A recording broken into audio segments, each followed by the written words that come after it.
Shalom semuanya. Pada waktu Tuhan Yesus ditanya oleh murid-muridnya tentang tanda kedatangannya dan tanda kesudahan dunia ini, Tuhan Yesus menjawab dalam Lukas 21 ayat 11 bahwa salah satunya adalah penyakit sampar. Sampar dapat diartikan sebagai pandemi. Jadi COVID-19 ini adalah salah satu tanda dari kedatangan Tuhan Yesus kembali dan tanda kesudahan dunia ini. Selain itu, Tuhan Yesus menjawab dari Matius 24 ayat 14 yang berkata, dan Injil kerajaan ini akan diberitakan di seluruh dunia menjadi kesaksian bagi semua bangsa.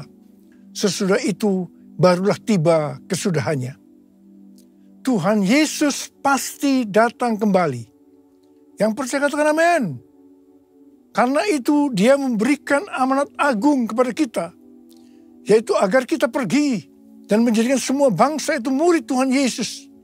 Hal ini juga berarti agar terjadi penemuan jiwa besar-besaran sebelum Tuhan Yesus datang kembali. Sekarang kita akan melihat bagaimana proses untuk menyelesaikan amanat agung atau proses penemuan jiwa yang terbesar dan yang terakhir sebelum Tuhan Yesus datang kembali. Untuk menyelesaikan amanat agung tidak bisa dengan kekuatan sendiri.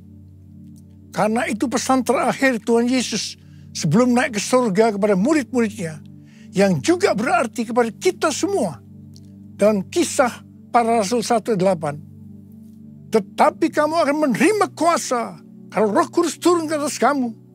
Dan kamu akan menjadi saksiku di Yerusalem dan di seluruh Yudea dan Samaria dan sampai ke ujung bumi. Jadi untuk menyelesaikan amanat agung, kita harus menerima kuasa dari Roh Kudus yang turun ke atas kita. Setelah itu, dengan disaksikan para muridnya, Tuhan Yesus naik ke surga. Setelah Tuhan Yesus naik ke surga, 120 murid Tuhan Yesus berkumpul di kamar loteng Yerusalem. Mereka melakukan ini karena Tuhan Yesus memerintahkan agar mereka tidak meninggalkan kota Yerusalem sebelum diperlengkapi dengan kekuasaan dari tempat tinggi. Tuhan Yesus berkata, sebab Yohanes membaptis dengan air, tetapi tidak lama lagi kamu akan dibaptis dengan Roh Kudus. Apa yang dilakukan 120 murid di kamar loteng? Alkitab berkata bahwa mereka semua bertekun dengan sehati dalam doa bersama-sama. Artinya mereka berdoa, memuji dan menyembah Tuhan dalam unity siang dan malam. Ini adalah prinsip restorasi Pondok Daud. Ini adalah prinsip menara doa. Setelah 10 hari mereka melakukan hal ini, maka pada hari raya Pentakosta, tiba-tiba turunlah dari langit suatu bunyi seperti tiupan angin keras yang memenuhi seluruh rumah di mana mereka duduk. Dan tampaklah lidah-lidah seperti nyala api yang bertebaran dan hinggap pada mereka masing-masing. Maka penuhlah mereka dengan Roh Kudus.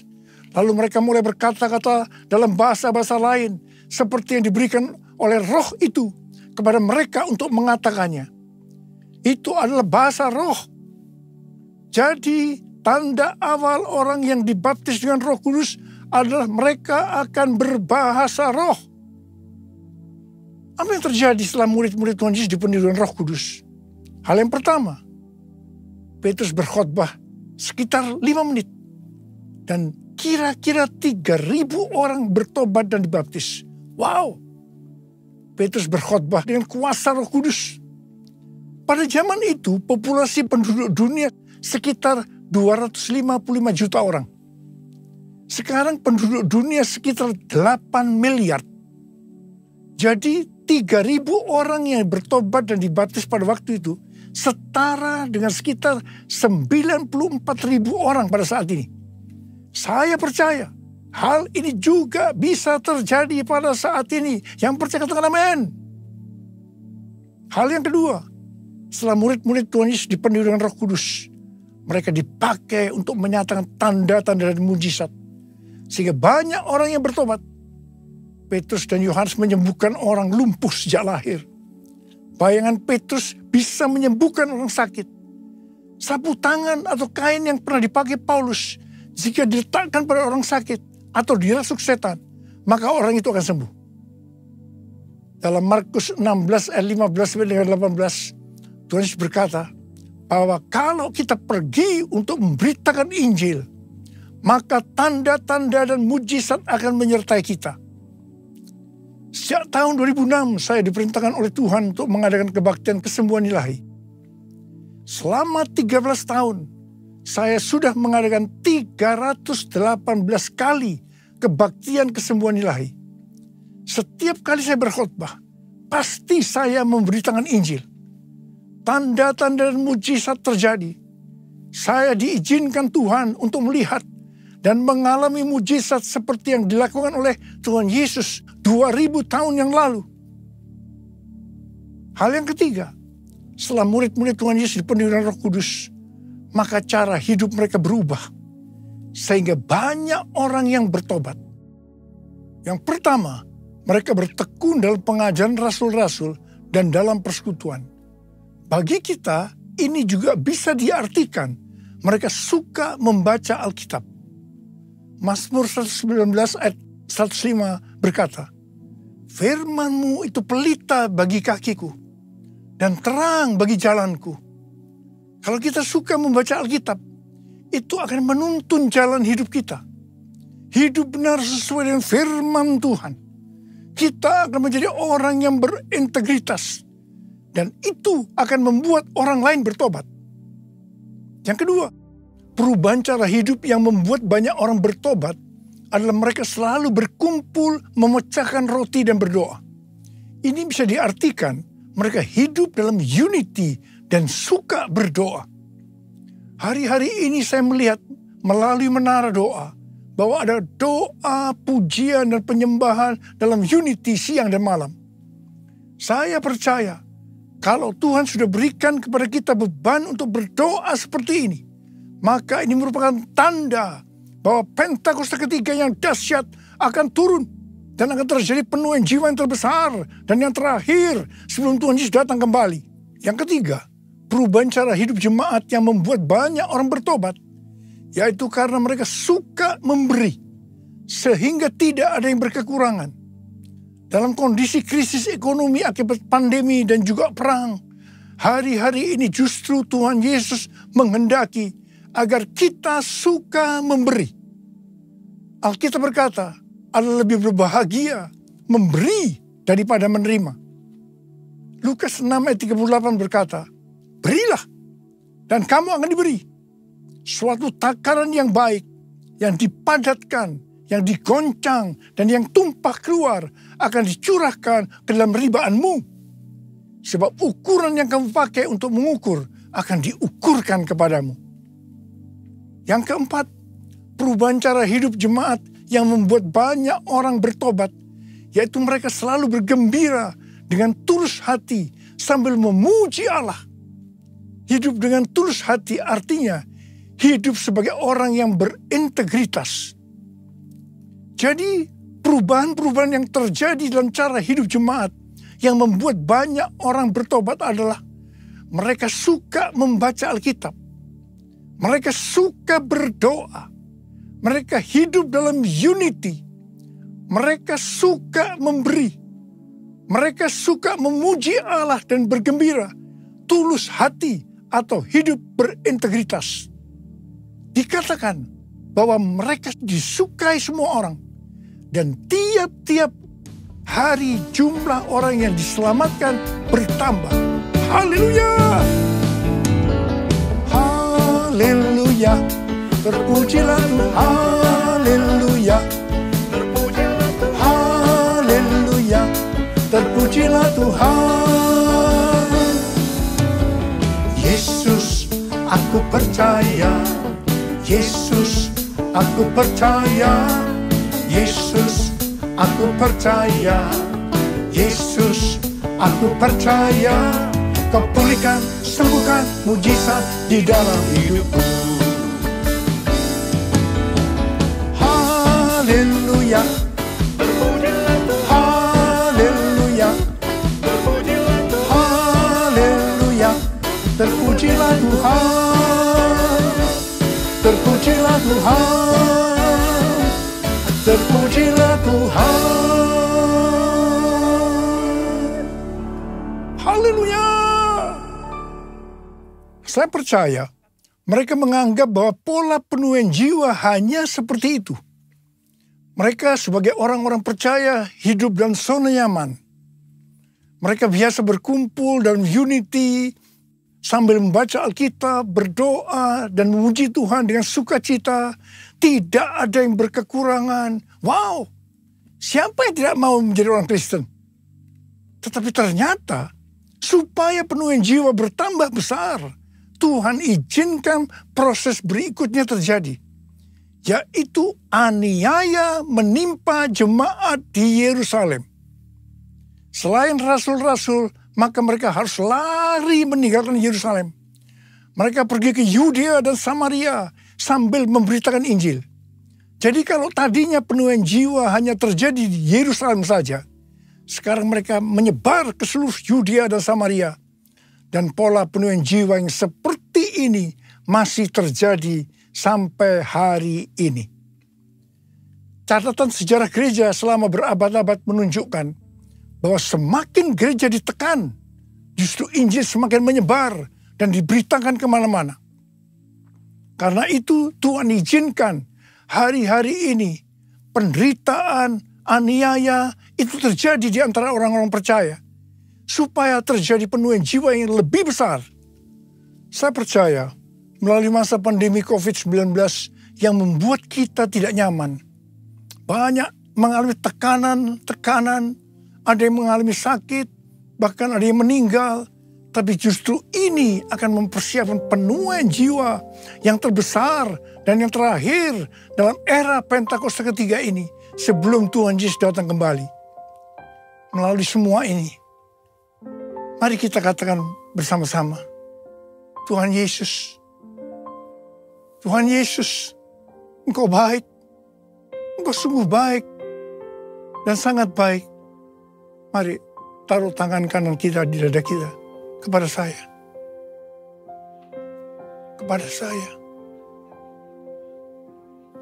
Yesus, Engkau baik, sungguh baik, sangat baik.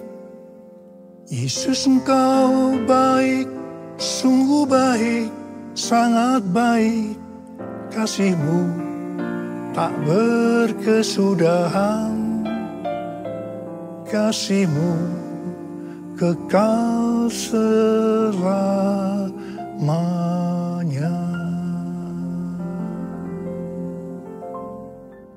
Ternyata pola penuaian yang terjadi di atas belum menyelesaikan rencana Tuhan, karena selain penuaian jiwa harus terjadi di Yerusalem, seluruh Yudea dan Samaria, tetapi juga harus sampai ke ujung bumi. Tuhan mempunyai cara untuk membuat penuaian jiwa itu sampai ke ujung bumi, yaitu dengan terjadinya perubahan paradigma dalam pelayanan. Selama ini pengertian tentang keselamatan hanya untuk orang-orang Yahudi saja. Tetapi melalui peristiwa Kornelius, di mana Petrus diutus oleh Tuhan untuk mendatangi Kornelius yang bukan orang Yahudi, untuk memberitakan jalan keselamatan, akhirnya mereka mengerti bahwa ternyata keselamatan bukan hanya untuk orang-orang Yahudi saja, tetapi untuk semua bangsa. Dan ini mengakibatkan terjadinya penuaian jiwa besar-besaran. Haleluya! Jadi mereka tidak hanya mengabarkan Injil di Yerusalem, Yudea, dan Samaria saja. Tetapi sekarang mereka, termasuk kita juga, pergi ke seluruh dunia. Proses perubahan paradigma dalam pelayanan itu tidak mudah. Petrus harus diyakinkan oleh Tuhan. Kalau Tuhan berkata halal, jangan kamu berkata haram. Orang-orang yang bukan Yahudi adalah haram di mata orang Yahudi. Proses itu masih terus berlanjut untuk memberikan pengertian kepada orang-orang Yahudi, golongan bersunat, dan juga orang-orang Farisi yang sudah bertobat. Di mana mereka berpendapat bahwa orang yang bukan Yahudi yang percaya kepada Tuhan Yesus harus disunat dan diwajibkan mengikuti hukum-hukum Musa. Tetapi melalui sidang di Yerusalem, akhirnya mereka mengerti dan bisa menerima bahwa keselamatan bukan hanya untuk orang-orang Yahudi saja, tetapi untuk semua bangsa. Katakan amin. Layaklah segala bangsa sujud kepadamu, sebab kau Allah yang kudus, layak disembah. Layaklah segala bangsa sujud kepadamu, sebab kau Allah yang kudus, layak disembah, layak disembah, layak disembah.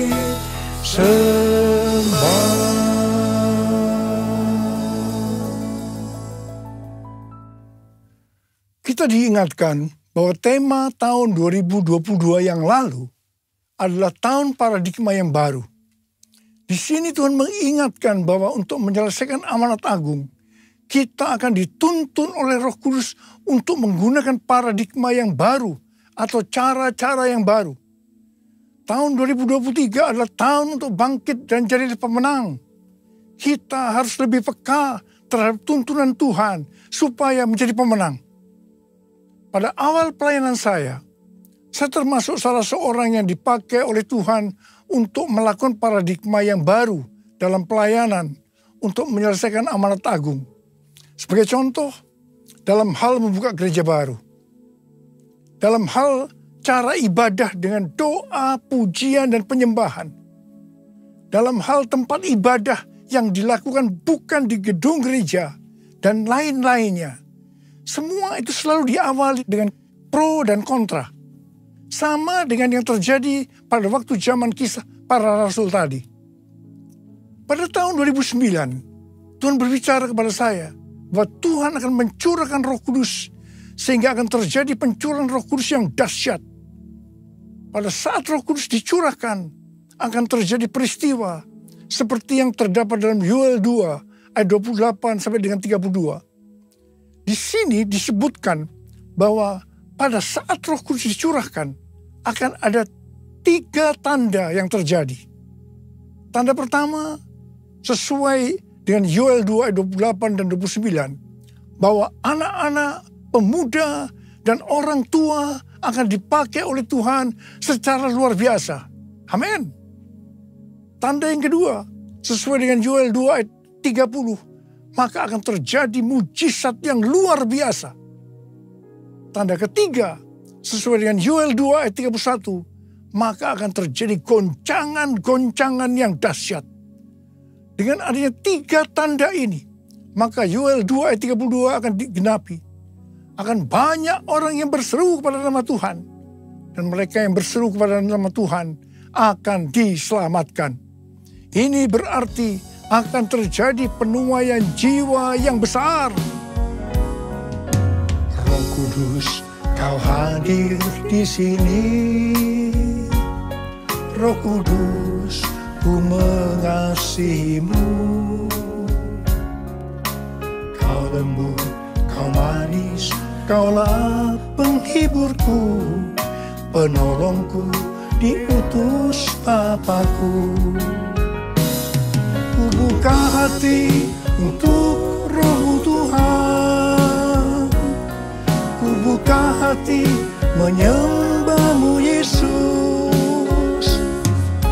Jamahlah kami, penuhi kami dengan kuasa Allah Maha Tinggi. Dengan kuasa Allah Maha Tinggi. Dengan kuasa Allah Maha Tinggi.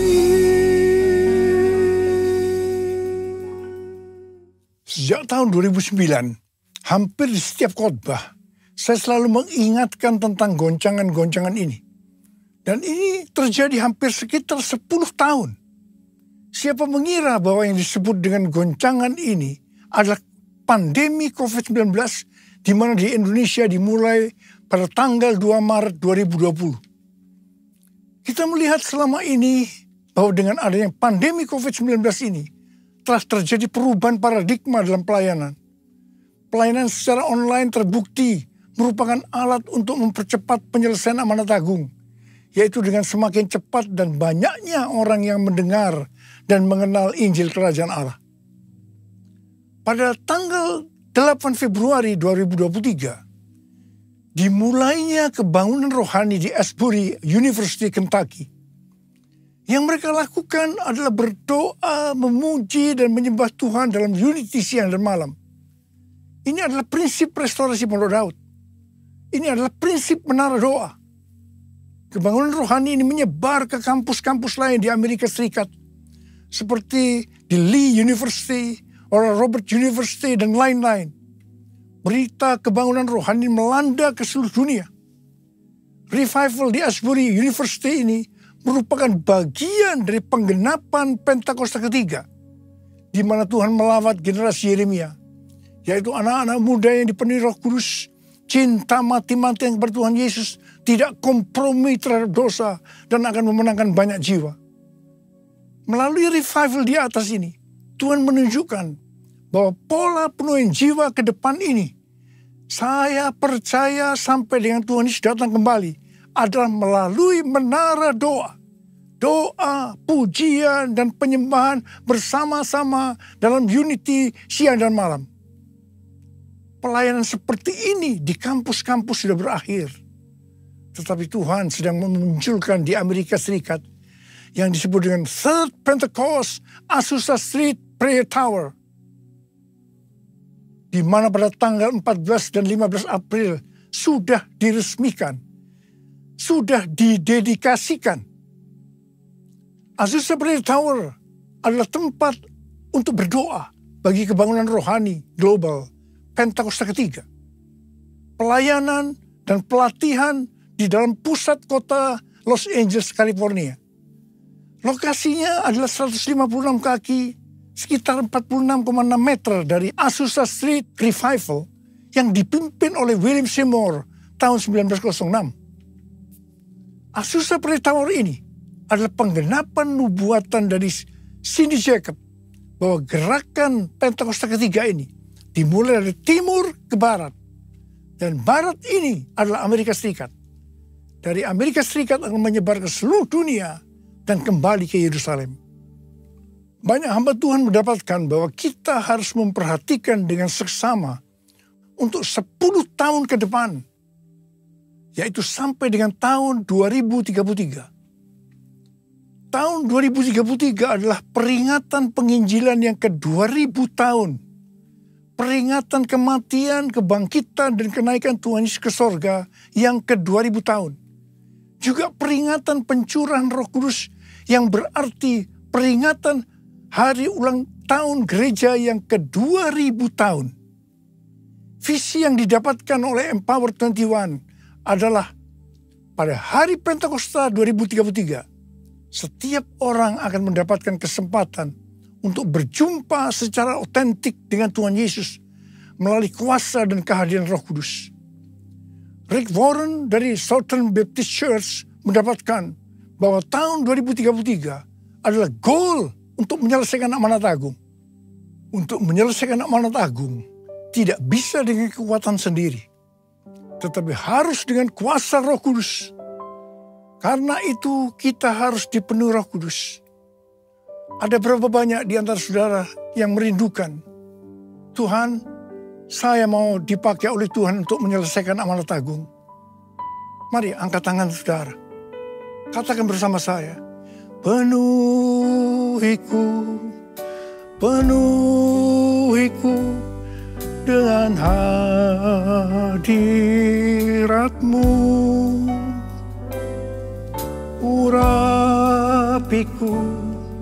urapiku dengan minyak kudus-Mu. Katakan sekali lagi. Penuhiku dengan hadirat-Mu.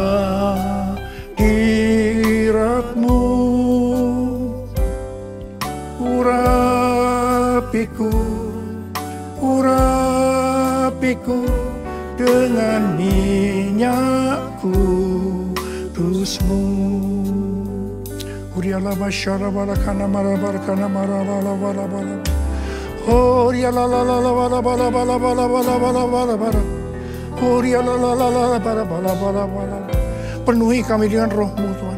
Penuhi kami, urapi kami Tuhan. Urapi kami, berikan kami kuasa dari Roh Kudus untuk menyelesaikan amanat agung Tuhan Yesus. Terima.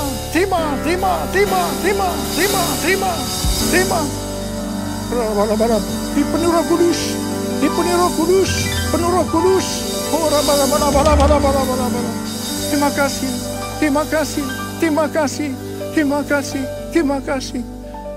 Terima kasih ya Abba.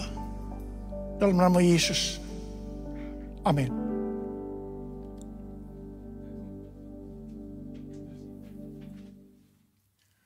Mari saudara-saudara semua, kita akan masuk dalam perjamuan kudus. Kita akan mengingat ayat ini. Sebab setiap kali kamu makan roti ini dan minum cawan ini, kamu memberitakan kematian Tuhan sampai Ia datang. Perjamuan kudus adalah perjamuan Tuhan Yesus sendiri.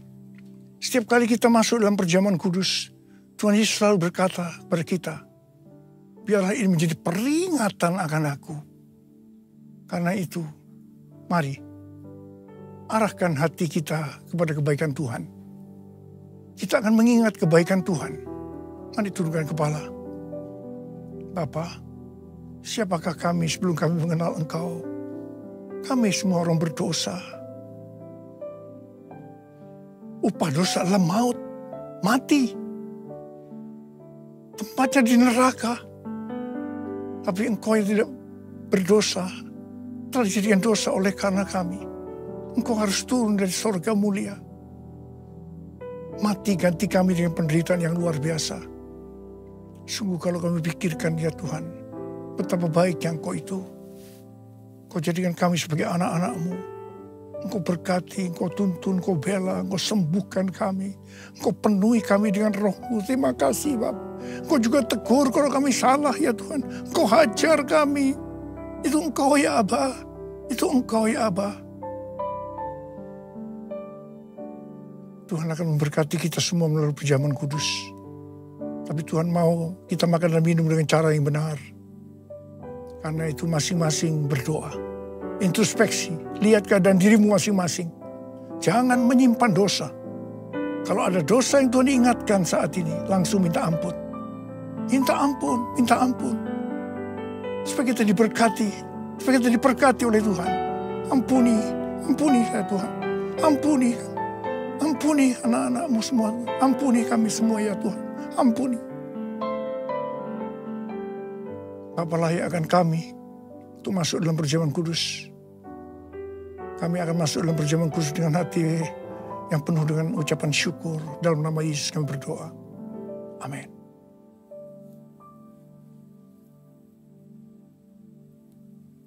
Sekarang mari angkat roti di tangan kanan kita tinggi-tinggi. Sebab apa yang telah kuteruskan kepadamu telah aku terima dari Tuhan. Yaitu bahwa Tuhan Yesus pada malam waktu Ia diserahkan mengambil roti. Dan sesudah itu yang mengucap syukur atasnya. Dia memecah-mecahkannya dan berkata, inilah tubuhku yang diserahkan bagi kamu. Perbuatlah ini menjadi peringatan akan aku. Saudara dikasih Tuhan. Bukankah roti yang kita pecah-pecahkan ini adalah persekutuan kita dengan tubuh Kristus? Mari kita makan dalam nama Yesus.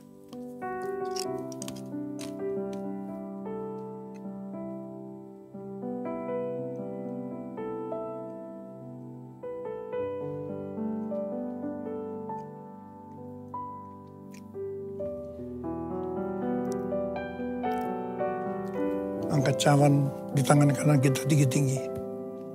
Demikian juga ia mengambil cawan sesudah makan lalu berkata, cawan ini adalah perjanjian baru yang dimeteraikan oleh darahku. Perbuatlah ini setiap kali kamu meminumnya, menjadi peringatan akan aku. Saudara yang kasih Tuhan, bukankah cawan pengucapan syukur yang atasnya kita ucapkan syukur adalah persekutuan kita dengan darah Yesus? Mari kita minum dalam nama Yesus.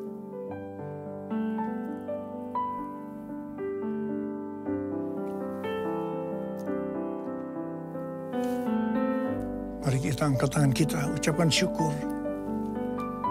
Dan terima kasih kepada Tuhan dengan suara, jangan diam. Tuhan terima kasih ya Tuhan. Tuhan terima kasih ya Tuhan. Terima kasih ya Tuhan, terima kasih. Terima kasih ya Tuhan, terima kasih. Terima kasih ya Tuhan. Terima kasih ya Tuhan. Apa? Uralaba sikaralaba. Ada yang sakit? Angkat tangan saudara. Tuhan, Kau melihat tangan-tangan yang terangkat. Mereka sedang sakit. Mereka mengalami masalah demi masalah. Dalam nama Yesus, sembuh. Terjadi kesembuhan saat ini. Sembuh dalam nama Yesus. Sembuh dalam nama Yesus. Sembuh. Sembuh. Oh Tuhan, terima kasih. Terima kasih. Terima kasih ya Tuhan. Terima kasih. Terima kasih ya Tuhan. Terima kasih. Terima kasih Yesusku. Terima kasih Yesusku. Puji syukur hanya bagi Tuhanku. Terima kasih Yesusku. Terima kasih Yesusku. Puji syukur hanya bagi Tuhanku. Terima kasih. Terima kasih Yesusku. Terima kasih Yesusku. Puji syukur hanya bagi Tuhanku. Terima kasih Yesusku. Terima kasih Yesusku. Puji syukur hanya bagi Tuhanku. Puji syukur hanya bagi Tuhanku. Puji syukur hanya bagi Tuhanku.